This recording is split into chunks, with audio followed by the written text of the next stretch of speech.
Welcome to Lynn Cullen Live. Talk radio without the static. Email your questions and comments to lynncullenshow@gmail.com. And now your host, Lynn Cullen. Good morning at you, 3/25/25. That be the date. Oh boy. It never stops. It just keeps coming. The fire hose. We're good and drenched, no doubt about that. Let's bring my sister Susan in, and we'll talk about the latest clown car incident. Hey, Suze. Good morning. Morning. Good morning. Good morning. Morning. Yeah. Whoa. So, yeah. You can't make it up. No. After all that yammering about Hillary's emails, they do this and say, it's no big deal. Right. That didn't happen. You know, that's the thing. Nothing will happen because of this. We forget what it's like to be in a normal, functional government. Because if this were to have happened in any other government in our lifetime, all hell would break loose. Well, if Hegsworth would apply his own standards to himself, he would fire himself immediately. Yeah, and Waltz would be gone. All of these clowns. All of them. And the bros sitting around deciding how to drop the bombs and whether they should and shouldn't, and Vance acting like the big guy, and then Miller comes in and says, shut up, Trump said to do it. Okay, boss, okay. That's exactly what happened. So they actually were, Vance puts forward, I don't know about the timing of this and how it'll play and blah, blah, blah. And Hegseth says, maybe you should bring that up with the president. And then Stephen Miller says the president wants to do this. And that's the end of the conversation. So you see, this thing is so, and then after the fact, they trade emojis on this Unsecured. They trade emojis of a fist, of fire, of the American flag. It's as if they are, 10-year-olds. Did anyone do the one with the woman with her hand planted on her forehead? No, that they didn't do. That's my favorite one. Yeah, but that they didn't do. No. This is an extraordinarily incompetent, unserious, dangerous bunch of nincompoops. They're nincompoops. You can't. And they're so arrogantly proud of their own nincompoopiness that they just think we'll all, buy whatever they say. And that's what I find, the scariest part of all. That's why I'm wondering, excuse me if I say it again, whether we'll ever have another election. Yeah, because, I understand. Well, listen. Why should they? No one does anything. And the fact that the people who support them, these misinformed people, by virtue of getting their information from, Fox News and even more right-wing outfits, they don't know. They won't have any sense of the gravity of this. Oh, I'll tell you when they'll know. They'll know when their Social Security check doesn't show up and they don't have a pot to piss in. That's when they'll know. Even then, I don't know that they would connect the dots. Then they're fixing to blame it on Biden's Social Security system. Yeah, whatever. It's just it's just frightening. Frightening.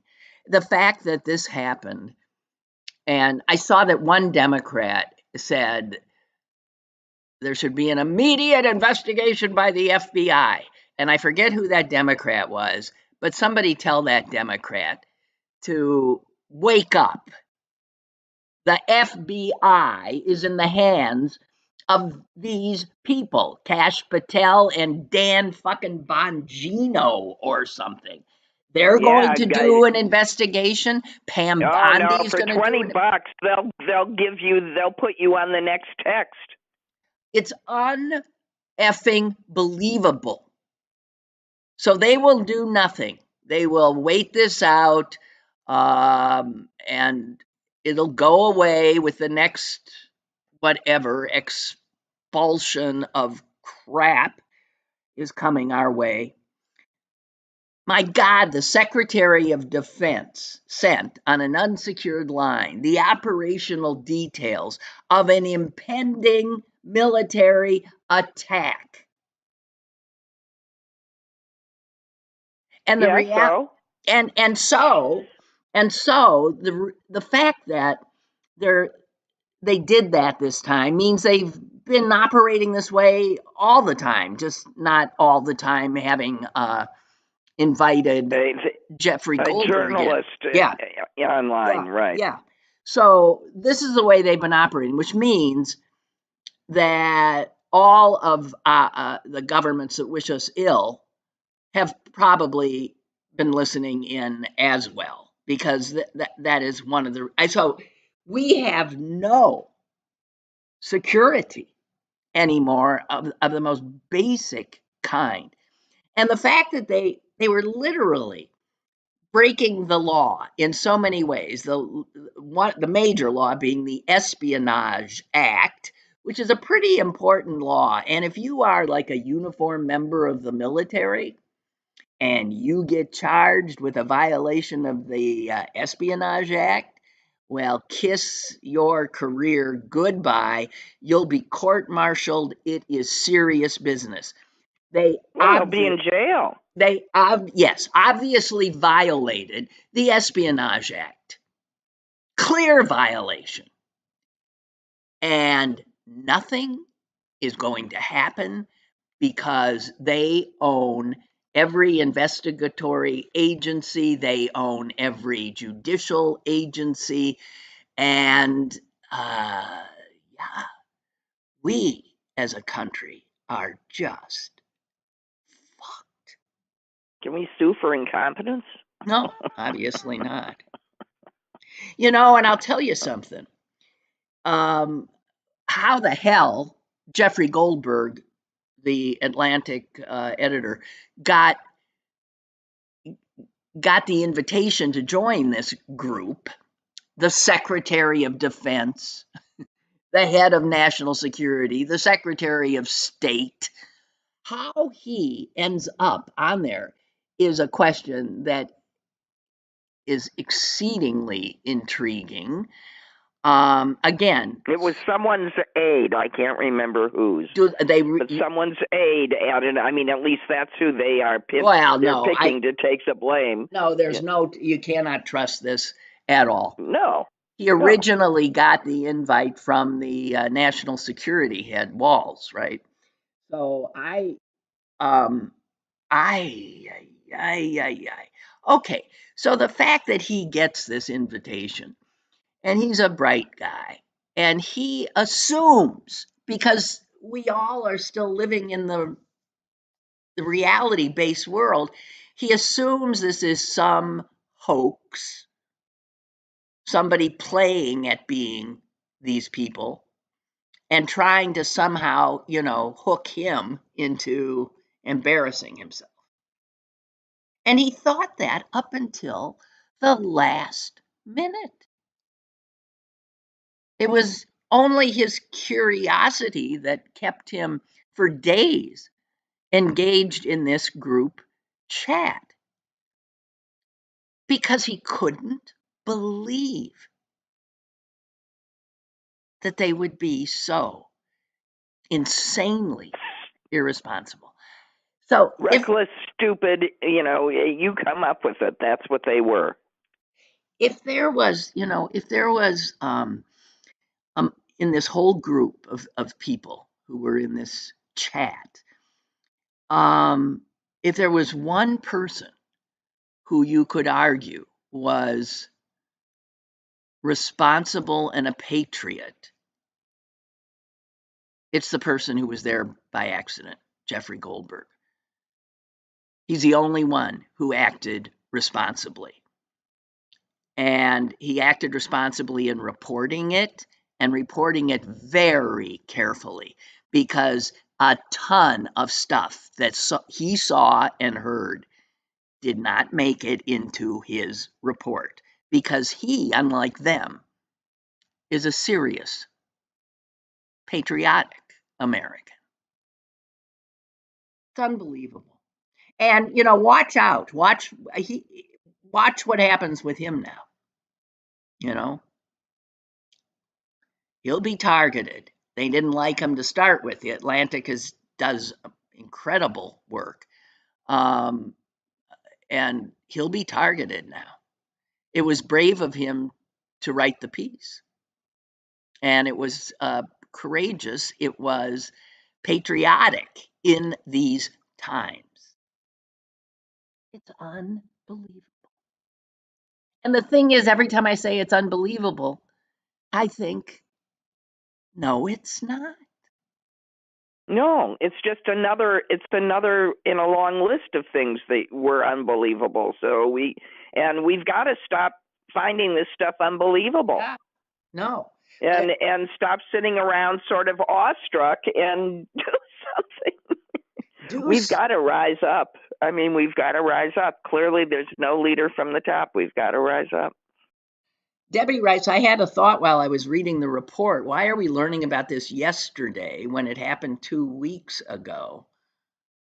Shouldn't Goldberg have reported this sooner, last week, or when it happened? Also, what do you think of Biden wanting to help Democrats? I think he needs to retire. I didn't know Biden wanted to help. I think he needs to. Well, no one's running to accept his help either. What's he supposed to do? No. Go away. What's anybody supposed to do? And by the way, who are we to say don't help to anybody? That's true, too. Anybody that wants to jump in and do something, feel free. Do it. Yeah, do it. It's doing nothing that you don't want anymore. So that's right. I just responding to Debbie about Goldberg should have done it sooner. Well, my guess is, again, being the serious person he is, he had some thinking to do. And then he needed. Oh, and he had some verifying. I mean, he had to make sure that it was real. And then he's not in charge of what gets published and when. It has to go through. No. He is. I mean, he's the head.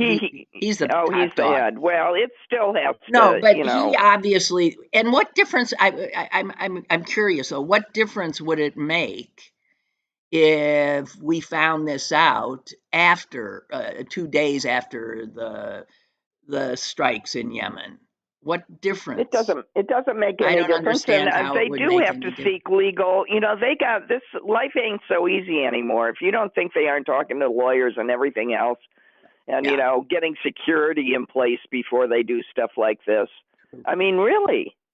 There, a U.S. prosecutor, one of the ones that resigned, Eastern District, found dead. Yeah, a 43-year-old woman. They're saying, and they haven't examined her body yet. She died on Saturday, and for no good reason. Virginia hasn't even bothered to examine her body. Well, I saw somewhere today that they say no foul play, assumed or something. I don't know. Well, even if she killed herself, I think it's murder. So you have, here's what we do know. There are so many things we don't know, and maybe we don't even want to know, because what we already know is enough to explode our heads 20 times a day. And we know enough. We know we are facing the potential destruction, truly destruction, of this grand experiment that was launched in the 18th century, the United States. It's mind-blowing. And the fact that not a single, it is true. I was reading somewhere yesterday, I think I shared it on the show, that literally a handful of Republicans in the Congress could put a stop to this. Stop all of this. Could stop it all. Could throw a wrench in the works. And they'd be heroes. They'd be heroes forever. But it's amazing. They don't have the courage.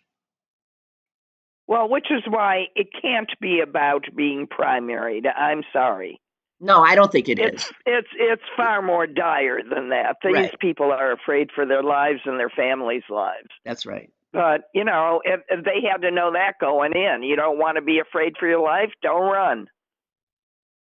I mean, if those people that want to do the right thing but are too afraid to do it, why did you run? That's why you run. To do the right thing.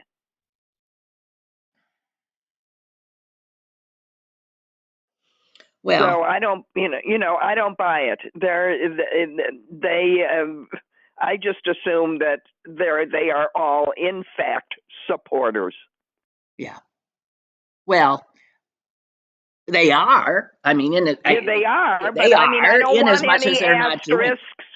I don't want asterisks about motivation because none of them count. No. They took an oath. It's just astonishing. What's the point of the damn oath? They took an oath.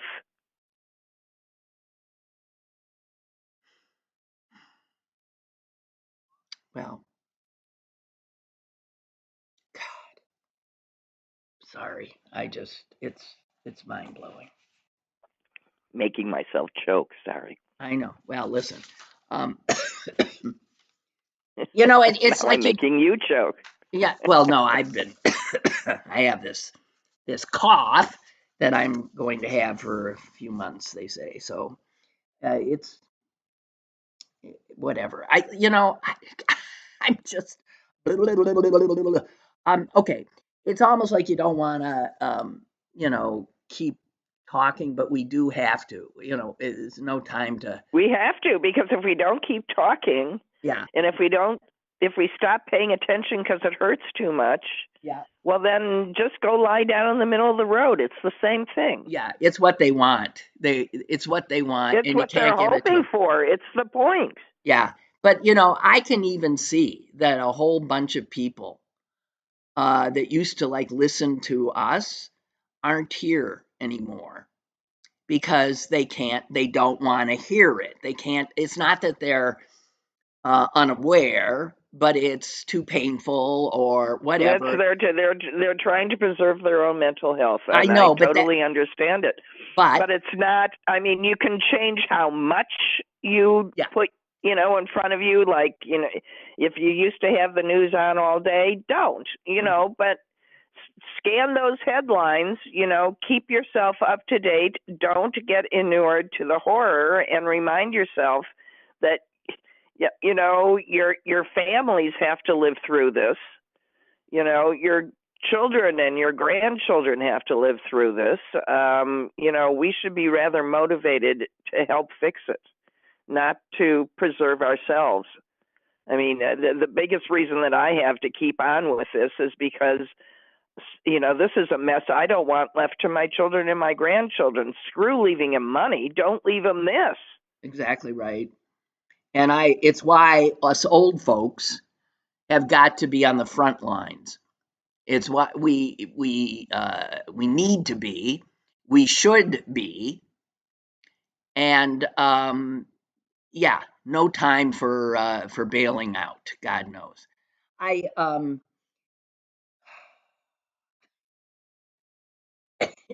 Susan, I mentioned a few weeks ago that I think it was a violinist, world renowned. I'm so out of it now. In terms of you don't know who the world. I don't know who these world is. renowned. I never heard of him. But he's European, and he's canceled. He was in Chicago actually, and he ended up canceling all his American concerts and saying that he will not come back and play here until this horror is reversed. Yeah. Right. So what we have here now is we are now the country that other nations treat as a pariah, boycott, and Well, we should be. Yes, I Yeah. absolutely agree. Artists refusing to appear here. And I saw another one. I mean, there's a pianist. It says eminent concert pianist Andras Schiff, again somebody I don't know, says here he's a towering figure in classical music. He refuses. He's not coming. He said Trump's treatment of Ukraine and Zelensky, his threats to Canada, Greenland, Gaza, his support for far-right politicians in Germany, all of these. His quote is, brought an ugliness into this world which had not been there. I just find it impossible to in any way go along with what is happening. So he now will no longer play in the United States. And he's canceled his appearances with the New York Philharmonic, the Philadelphia, and a recital tour at Carnegie Hall. Absolutely all gone, among some others. And he is a Jew born in Budapest and a witness to the horror of the Holocaust. And he said specifically that Trump's talk of mass deportation and his not just talk, but now his actions and the way he's treating these people, he said, reminded him all too painfully of what happened to the Jews in World War II. And he will not appear here. And he as I said, was Hungarian. He has not performed in Hungary since Orban took over there. And in fact, has not stepped foot in the country because he has been threatened that if he does, his hands will be cut off.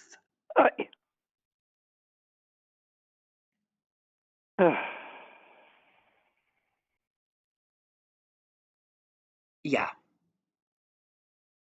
And he said this, maybe, he said, I don't think my doing this. And it's like what you said, it doesn't matter what you do something. He says, maybe what I'm doing is a drop in the ocean. I'm not expecting many musicians to follow me, but it doesn't matter. It's for my own conscience. In history, one has to react or not to react. And then he said something that just chilled me, because he said, I cannot appear in front of a country, in an audience of people in a country whose politics I so viscerally disagree with.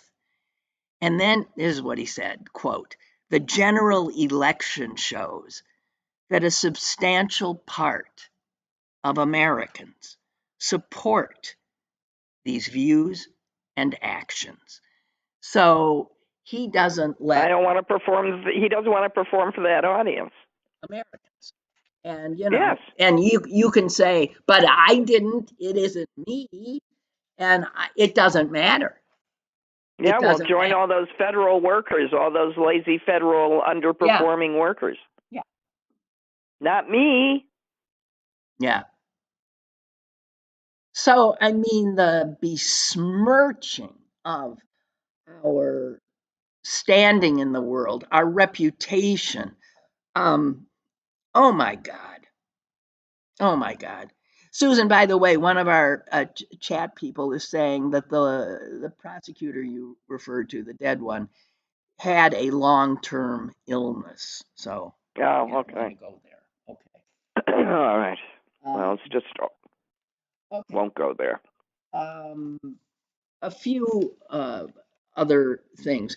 Oh, tomorrow. I think it's tomorrow. Our great Congress, controlled by the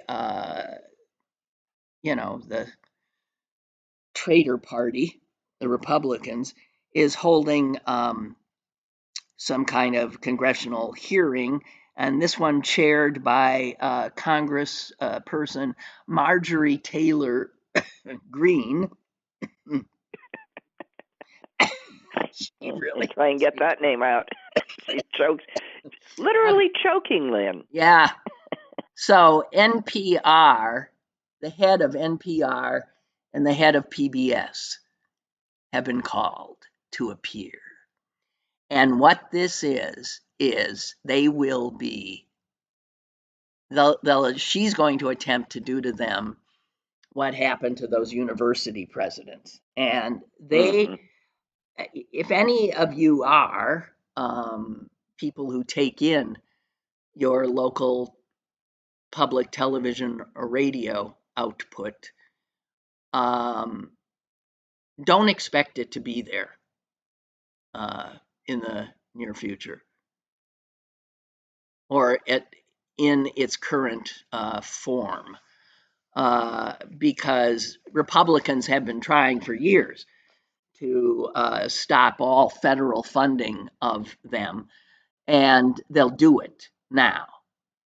Fred Rogers isn't around to, shame them. Yeah, ain't happening this time. They're beyond shame. Well, these people, no, that wonderful, that quote, at long last have you no shame, would not work. Yeah, the answer is no. No, they have no shame. No. Obviously no. not. What? Obviously not. Duh. Yeah. So I don't know what I give to public TV and radio. I've upped what I give in the last month. But if you're one of the people I've always considered freeloaders who, just assume it'll be there, and you're not going to give, well, you'll be part of why it won't disappears. Be there. Yeah, because the only way they're going to be able to stay is if the people who like their content step up and support it. Are willing to support it. Yeah. Yeah. It's as simple as that. So it's going to be ugly. I think that happens tomorrow. Also, when you look at the devastation of major government agencies that is being wrought, Milton says the problem is that hearing begins at 10 a.m., the same time as your show. Well, I'll tell you something, Milton. It's not like anyone's going to, I don't know why you'd watch it. It's going to be, if you want to watch these poor people be. It's like watching the Zelensky thing. It's just, it's watching a public humiliation and attempt to destroy these people. I don't want to watch it. I wouldn't watch it. I couldn't watch it. It's just so awful. It's just, these people are so awful. Okay, but looking at other agencies, Susan had mentioned Social Security. Do you know how many times in just this month its website, where people, a lot of people, this is how, this just came in over the wire. Politics alert, Social Security is breaking down. Okay, yeah, they're killing it. And I was doing my taxes last week, and I had left a form in Chicago, and I was in Green Bay. It was my Social Security form, so I hopped on the Social Security website. I've got to log on, and I log on, and they go, wait, we want you to do a different log on, and they make me go to a separate site, for secure ID, but it's not a government site, and then load in all of my personal data in order to get back to what I used to be able to access before I gave them even more data. And I'll tell you, a year ago, that wouldn't have bothered me at all. Today, yesterday or whenever I did it, it bothered me. I go, well, I don't know where this is going. And then I reassured myself by saying, what difference does it make? They've got it all anyway. And about 35 minutes later, I was allowed to get the form that I had sought, which previously I would have been able to get in 30 seconds. Yeah. Well, and I'm just saying I'm a fairly literate, user, and I don't think necessarily it was not an intuitive site. It wasn't easy to navigate, and I can see a lot of people not being able to do that.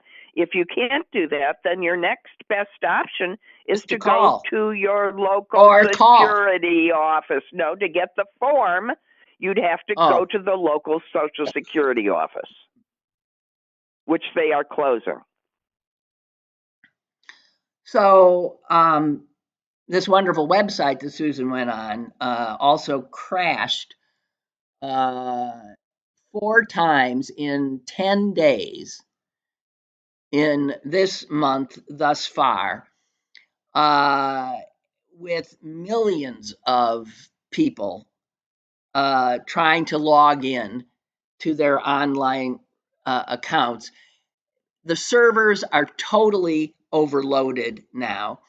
In field offices all over the country, phones are ringing off the hook because of this kind of thing. And and they're not being answered. Yeah, there's nobody there to answer them anymore. The agency no longer has a system to monitor any kind of customer experience because that office has been eliminated. In fact, obviously thousands of workers at the Social Security Agency have been eliminated as well. It's unbelievable. And think, I mean, the people, it's not only elderly people that are seeking Social Security, it is disabled people. Right. It is new widows and widowers, who seeking survivor benefits at a very sad point in their lives. It's people aren't going there, just because they've been allowed to hit a certain age. A huge number of people are going there because because they can't live their lives as they used to. It's and they've made it virtually impossible for them to get to their benefits, which is what they're trying to do. People need to remind them that it's our money. We all paid it in. Well, the former head of Social Security has said he really thinks that it could, with what's happening to it, crash and burn within a month. Did you hear? I couldn't believe this. It was, I think, the Treasury Secretary, one of these god-awful humans. Just awful. Saying, look, if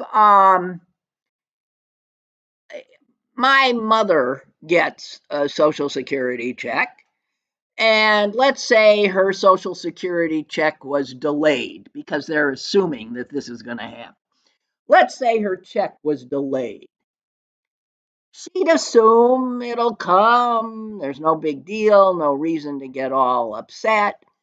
He said, what I've found out, in life is that the people who scream and yell the minute something like that happens are the people that are stealing the money. So this guy actually said that if you complain if your Social Security check doesn't come, you're part of the reason they're going after it because you're committing fraud. You're a thief. you're a fraudster. What I don't they know, you know, don't comprehend, can you believe it? He said it. I watched him say it. He Yeah, I know. literally believes that, cannot comprehend that for some people that check is the only How they outlet live. they can't eat or live. No, he can't imagine that. These people are so out of touch With regular humans. Yeah. with regular They're humans. so rich. And So I'd like to say privileged. all Marie Antoinette purportedly said was let them eat cake. I mean, I think what he said was much worse. Yeah. And I'm not sure that Marie Antoinette said it. I think they just blamed the girl, if you want to know the truth. Okay, well, it's just un-effing believable, the cruelty of these people. So Yeah. let's leave the Social Security Administration for a minute and look at another government agency that is very busy right now. That would be the Internal Revenue Service, where more than 11,000 of that already understaffed service have been thrown out the door by Elon Musk. And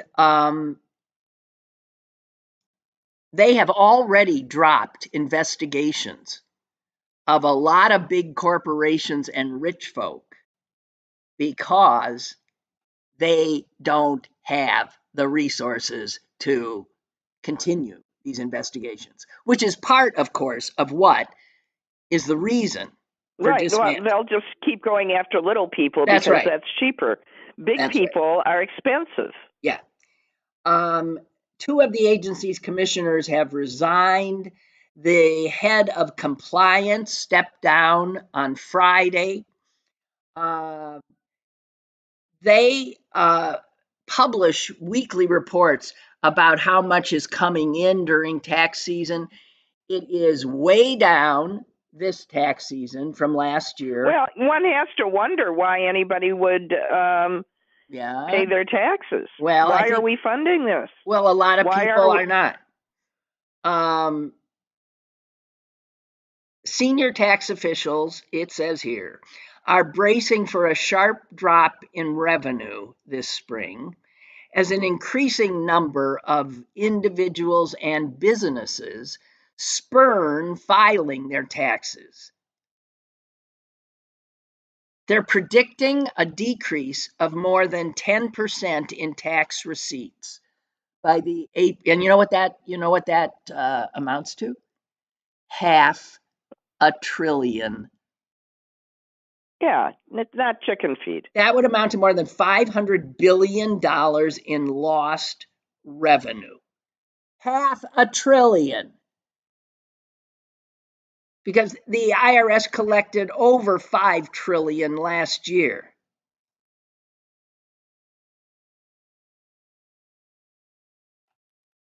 So these are people who are destroying the government. They are destroying the ability to take revenue in to pay for anything the government must fund, like Social Security. And that's just fine and dandy with them. Yeah, they are not only breaking everything, now they're going to begin to starve everything. I don't, the goal is to allow an enemy to walk in and take us over. Well, because I don't know the other goal. Everybody still is going to be living here. It's just going to be, like an apocalyptic, environment with nothing taking. The states will have to take over. We'll have to start sending all of that money to the states, and each individual state will just have to take over. Well, it's what they've done to education. So the federal impact on education is not the major fund. No. It's 88% locally funded in the wealthier districts, and it gets greater as you go into poorer districts. But so that means I mean, absolute chaos everywhere, in schools as well.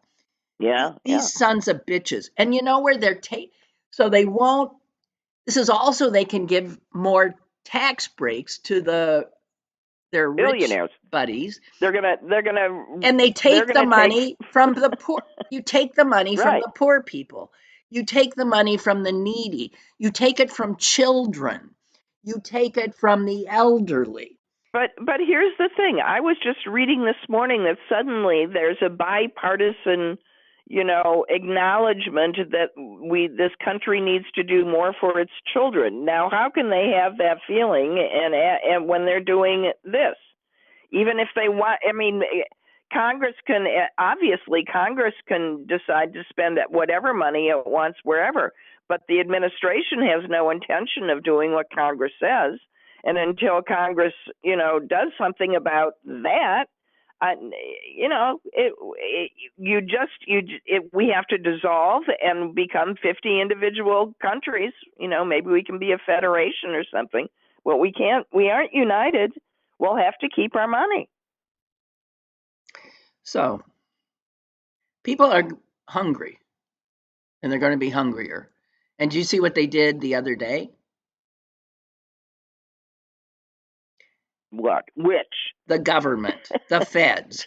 They suspended. I know who you're talking about. Which thing? They suspended a huge shipment that food banks across the country were depending upon. Literally $500 million worth of food that was supposed to be distributed now, and the food banks didn't get it. And here's the thing. So it's there. What did they propose to be done with it? It rot? I don't know. They're just evil enough to let it rot.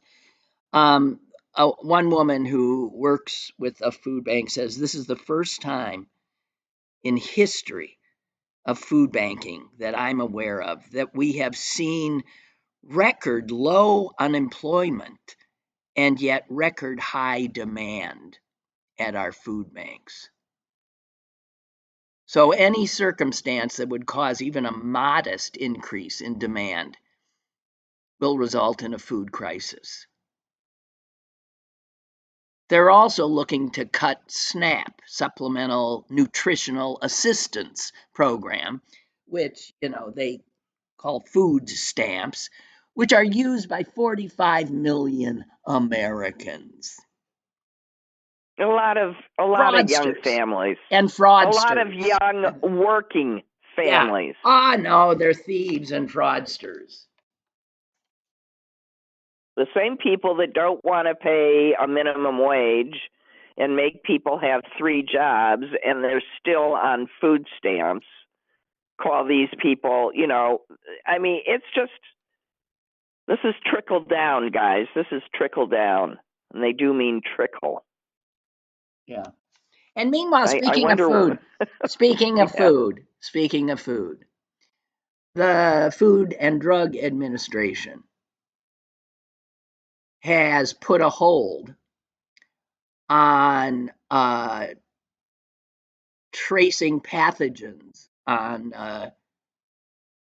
potentially contaminated. Oh, right. Now we won't have food recalls because no one will know. No, we'll just become sick and die.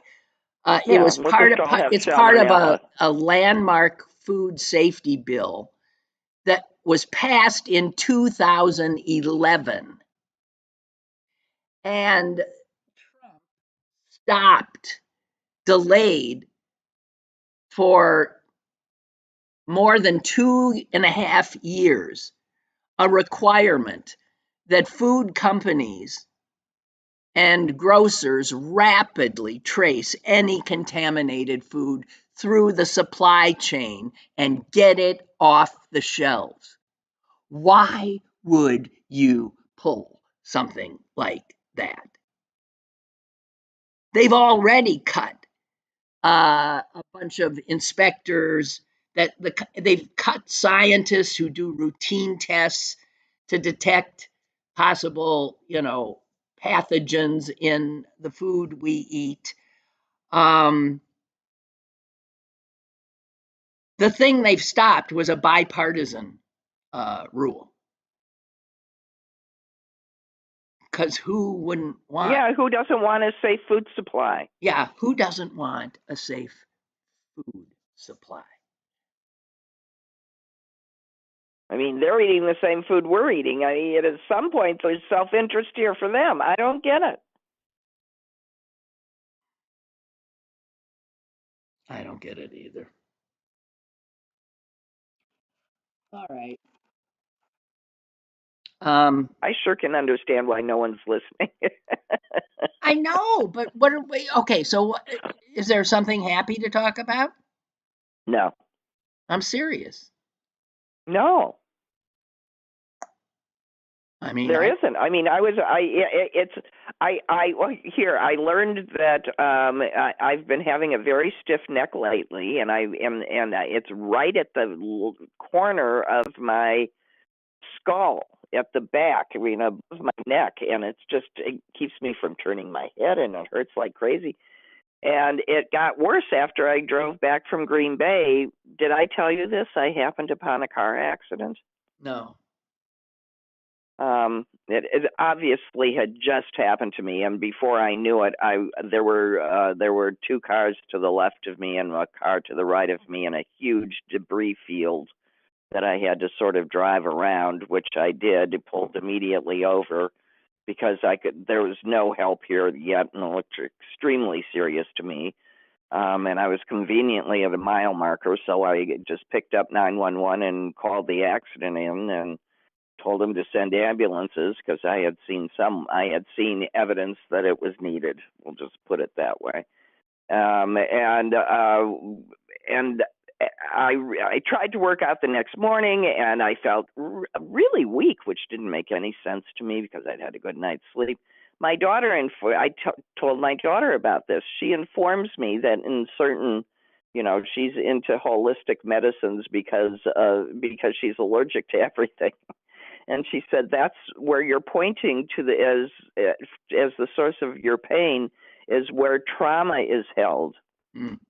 And it's where the vagus nerve crosses over the skull, and if you just push on it real hard for a few minutes, and then push it to the right, and then push it to the left, You can. and help. I did, and it made. I'm telling you, I feel better, but it made me feel. Yeah, so so that's the good news is that I released trauma from my neck by pressing on it, but no, I have no good news.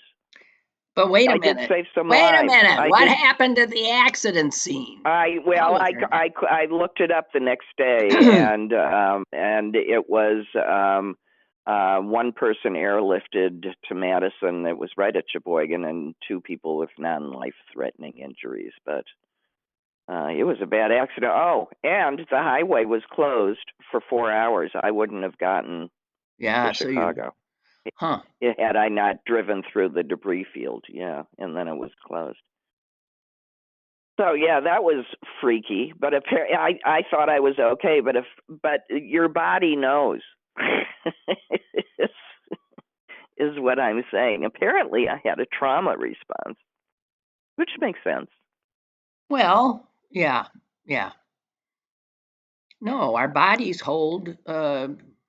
Our bodies, whether our conscious brains wants to acknowledge it or not, our subconscious does experience it, and our bodies at least experience it, and either inform our brain or not. But I think that was very interesting. It's a vagal vagus response. Well, as somebody whose body is always reacting without my awareness. Incredible. Hey, I had I don't know if you read this. I think I sent it to you. The story written by the Canadian woman who was detained. It was in The Guardian. Yeah. It was a very long story, but she was detained one of the many people who are no threat to us at all, who ended up shackled, truly shackled, legs shackled, She said she was hands kidnapped. shackled for weeks. And she was transported to she was stuck in some hellhole, on a concrete floor for a few days. Then and no one would ever tell her where she was going. She ended up being taken out of California into some hellhole in Arizona, where she ends up with a bunch of other terrified people, most of them brown, who had been snatched up as well. And her first person account of the hell that she endured in the wonderful United States of America it's again part of where you cannot believe it. They have destroyed our country and everything that we ever loved about it. But at the end, when she finally gets out, and the only reason she got out is because she was able to finally have people on the outside who working tirelessly, making enough for noise, weeks and weeks, and going to media and yada yada yada. As she said, when she got out, it was surreal listening to my friends recount everything they'd done, working with lawyers, reaching out to media, making endless calls to detention centers, desperately trying to get through to ICE, which they never could, or anyone who could help.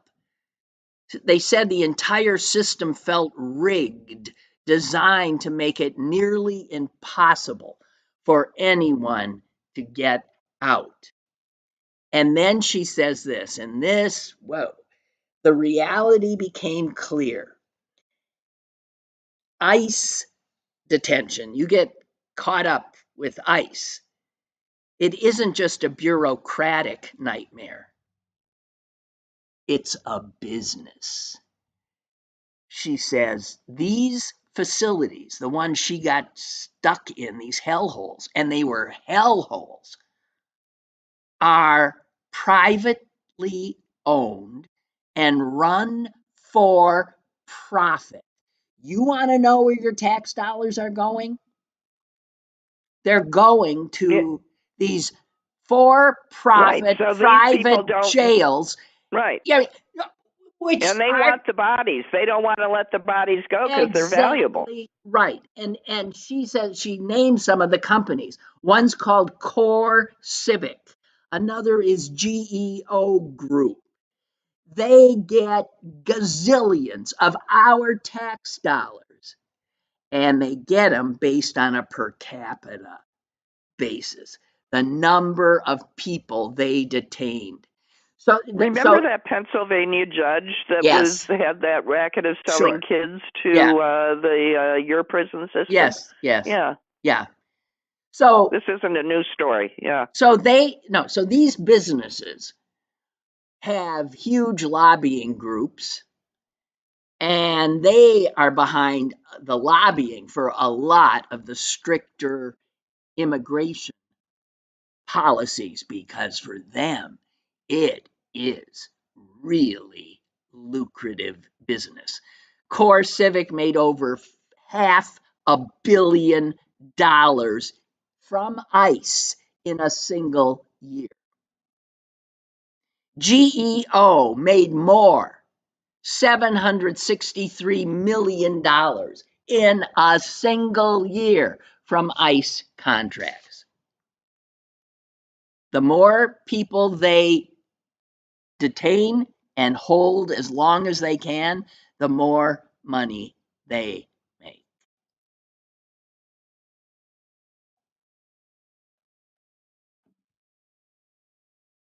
It's incredible. It's incredible. This is the United States. Any sense of what it used to be that's over. It's gone. We are not that country. It's really extraordinary. So, anyway. Well, here we are that country. Yeah. Yeah. I mean, No, we're not that. The old. we aren't what we aren't what we used to believe in and be proud of. Yes. It's or and I was often not proud. I would be like, why are we doing this? What's blah blah blah blah. But we were a country that you could believe slowly, often, lurched in the right direction. Right. Yeah. Right. Every step was not true, but the general direction was. Oh, yeah. And so there was one thing I want to mention before the show comes to an end, and this has to do with that dump. Everything they do incompetently. So that the Kennedy file document dump, that gave just hundreds and hundreds of people's personal information, social security numbers and stuff. Out there. That's it. Everything they do, they have no capacity Poorly. to do anything well and carefully. Absolutely not. So there was a piece that I found interesting, that a lot of historians are finding little nuggets in these thousands and thousands of pages that don't necessarily have to do with the Kennedy assassination. They just they're in there because tangentially, somehow they get in. And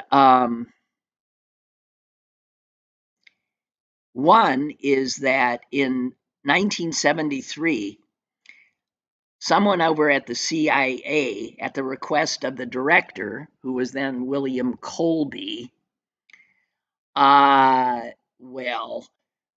described a whole bunch of absolutely illegal stuff. Here again, this was the United States of America doing stuff it should not do, but keeping it secret, including break-ins at the French consulate in Washington,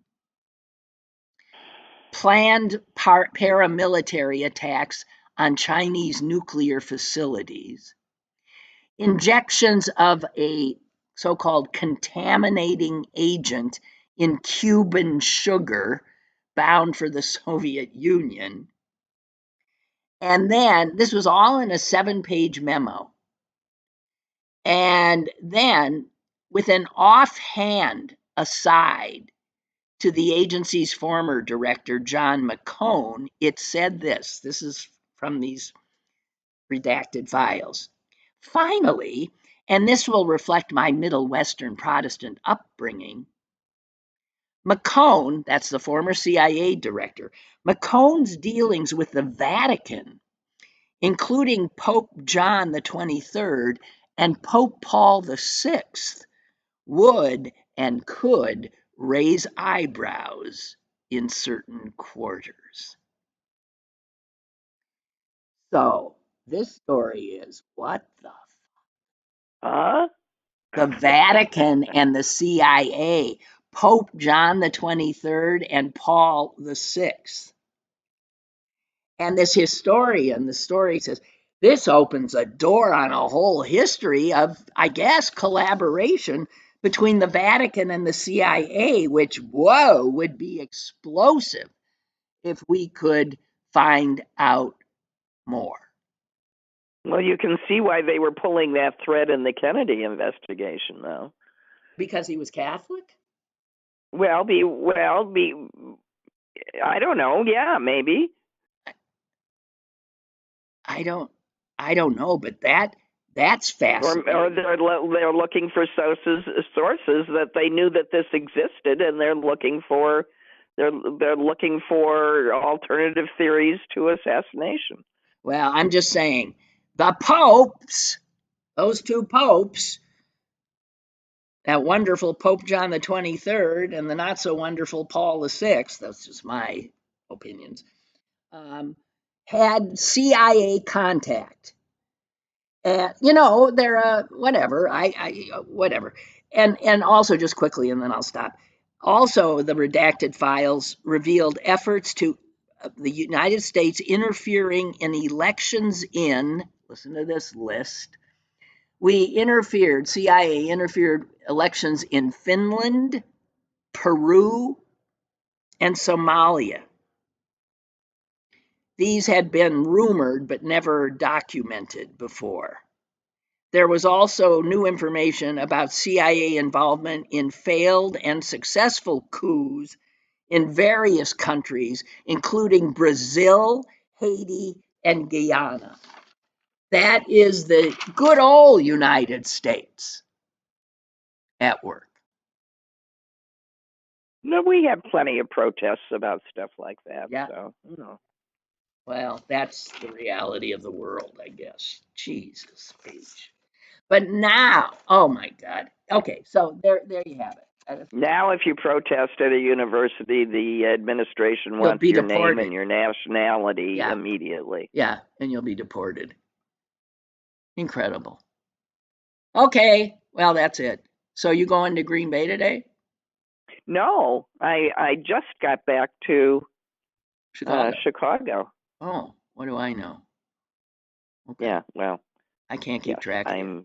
I am about to, I'm entering the bed and breakfast stage of my life. I have 2 sets of visitors coming through. Okay. All right. Well, I guess I'll see you at Passover. You will, and I'm really looking forward to it. I have to source Passover in Chicago, however, but, that's good. Good.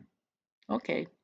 All right. Okay. Thanks, Suze. I'll talk to you next week for sure. Yeah, we'll talk soon. Okay. All righty. Bye. Bye. And guys, thus ends another show. And I don't know. I'm sorry. I'm sorry we're where we are. You can't. Yes, I was going to say you can't imagine. Yes, you can, because I know you're feeling the same way. But unless I turn this into a lifestyle show, we'll trade recipes. There's nothing else to talk about than this wanton, horrific destruction of the United States. Tomorrow. See you again.